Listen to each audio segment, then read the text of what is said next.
Euh, Jésus, Jésus, Jésus, Jésus. Ne soyons plus doctrinaux, ne soyons plus religieux, mais vraiment, la parole, elle se suffit à elle-même, mais j'ai juste là quelque chose. Dans Jean 8, verset 30. Vous connaîtrez la vérité, et la vérité vous rendra libre. Verset 32. Ils lui répondirent, nous sommes la descendance d'Abraham, et nous n'avons jamais été esclaves de personne. Comment peux-tu dire, vous deviendrez libres? En vérité, je vous le dis, leur répliqua Jésus. Toute personne qui commet le péché est esclave du péché. Or, l'esclave ne reste pas pour toujours dans la famille. C'est le Fils qui y reste pour toujours. Si donc le Fils vous libère, vous serez réellement libre. Waouh! Qui sommes-nous? Sommes-nous fils de Dieu et filles ou esclaves? Faisons-nous juste les choses parce que nous devons et nous sommes obligés de le faire? Ou faisons-nous les choses, la volonté de Dieu, de notre Père ou de notre Maître?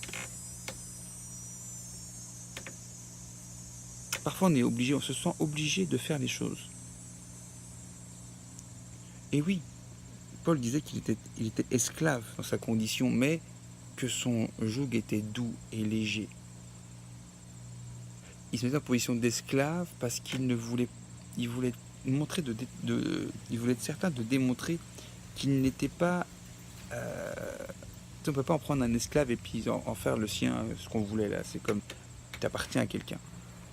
Donc je pense qu'il mettait vraiment l'emphase sur l'esclave pour dire que j'ai qu'un seul maître et on ne peut pas me l'enlever. Et même les esclaves qui étaient libres et libérés avaient le choix de rester sous leur maître. Et je pense que c'est cette liberté que Dieu nous donne de pouvoir être réellement libre.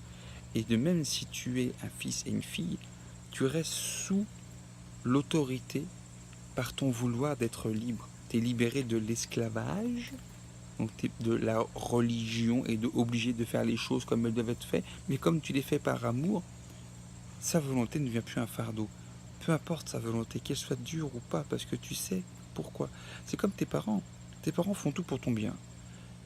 Puis, dès qu'il y a une corvée à faire, la corvée, c'est quelque chose qui ne te tente pas, mais quand tu l'as fait, tu sais que c'est pas juste pour eux. Genre, par exemple, je vois un de mes ados, fais le lave-vaisselle, s'il te plaît. Ah non, le lave-vaisselle, pourquoi faire le lave-vaisselle? Parce que le lave-vaisselle, c'est pas pour moi. Mais si, j'ai fait ton lave-vaisselle. Ah, le lave-vaisselle contribue au concept que les ustensiles pour manger de la famille ont été propres et ainsi on peut tous manger. C'est pas juste pour moi.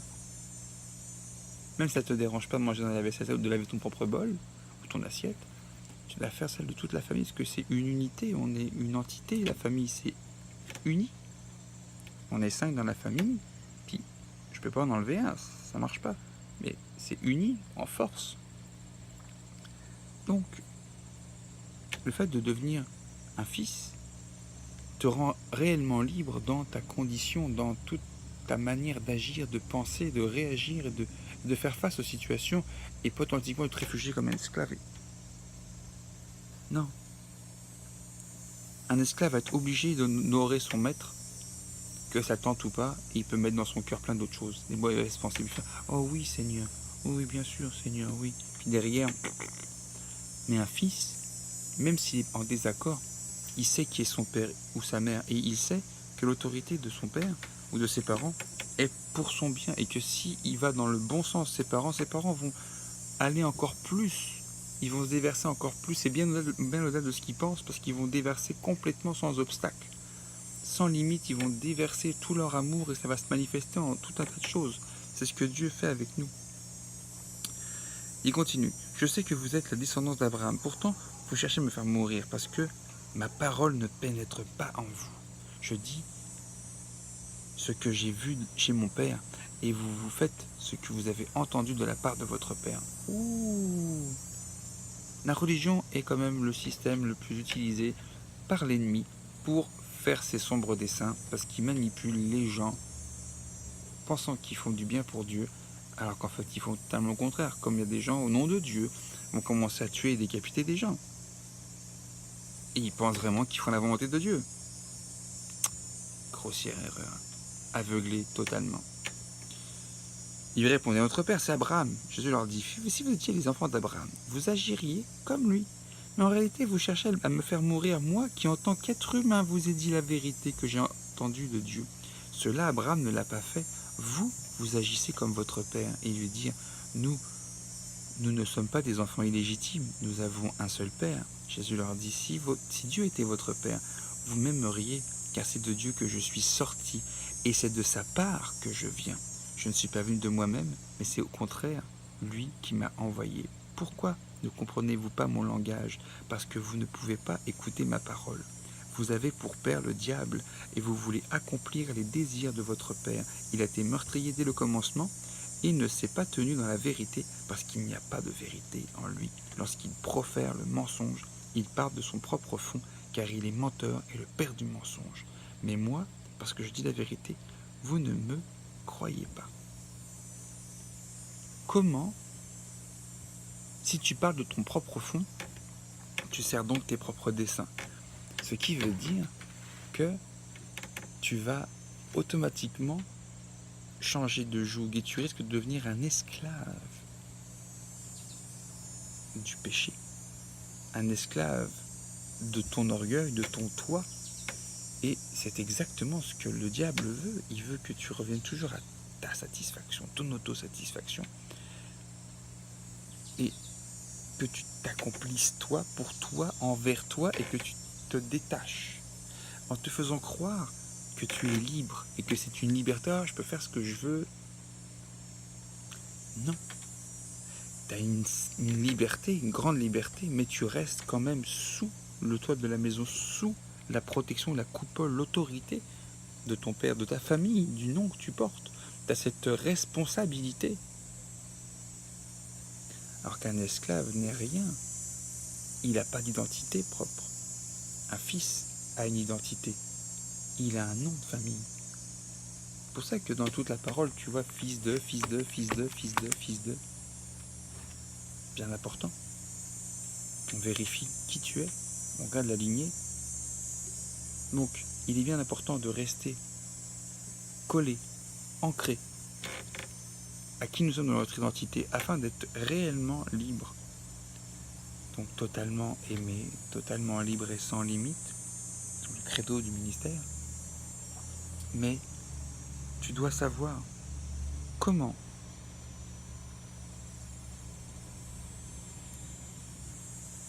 connaître la vérité va te rendre réellement libre et que tu ne peux pas te permettre d'être aveuglé pour ne pas être esclave du péché. Plus tu vas connaître la vérité, vous connaîtrez la vérité vous affranchira et vous serez réellement libre parce que celui que le Fils rend libre est réellement libre. Et Jésus, en tant que Fils, était réellement libre et il a agi en pleine liberté, en plein amour, même s'il était contraint de faire la volonté du Père. Et quand tu vois comment il rentre dans le jardin et qu'il ressort du jardin de Gethsémané, n'est plus le même. Et pourtant, peut-être c'était toute une affaire de traverser ça. Il fallait qu'il aille à la croix. Et il y a été. Mais il y a été. Autant il est rentré dans le jardin en se disant ça va être quelque chose. Puis il est ressorti totalement en paix. Et il fallait du soutien. Il a demandé à ses disciples de le soutenir.